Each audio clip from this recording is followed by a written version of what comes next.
The DRC has been in constant conflict since 1994, the year of the Rwanda genocide, when Rwanda Hutu genocide victims fled into the DRC. In 1996, Joseph Kabila, backed by the Rwandan army, invaded the Congo, killed many Hutu, and overthrew President Mobutu.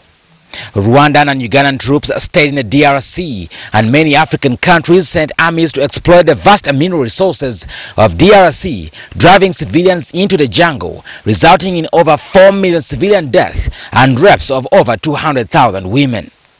On the 23rd of March 2009, the rebel group National Congress for the Defense of the Peoples signed a peace treaty with the Congolese government, in which it agreed to become a political party in exchange for the release of its imprisoned members, seeing the M23 soldiers integrated into the armed forces of the Democratic Republic of Congo.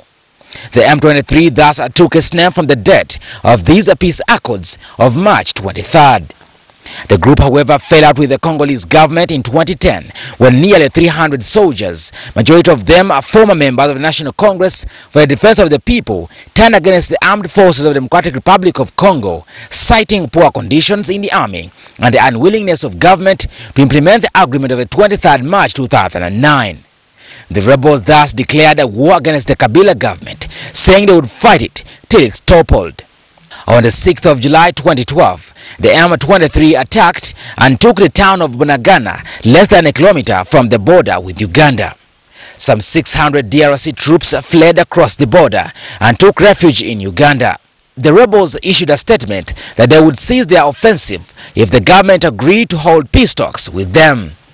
On the 8th of July 2012, the rebels captured Rutshuru, 70 kilometers north of Goma, and by early on 10th July, they were 40 kilometers from Goma itself.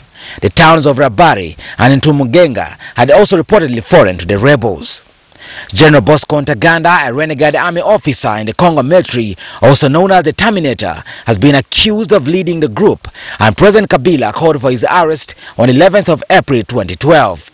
Rwanda has denied reports by the UN experts and rights group that it is backing Eastern Congolese rebels, including the M23 group, which has seized parts of North Kivu province in the fighting that has displaced over 260,000 people since April.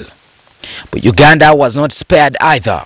The UN report implicated Uganda in supporting the M23 rebel group, a claim which was backed by President Kabila himself. Uganda acted very swiftly, first by threatening to withdraw her forces from the foreign countries, including Somalia, and then closing the border points to the DRC. And as calls for peace talks appeared to yield no results, the M23 rebels on Tuesday morning captured Goma, the provincial city of Kivu.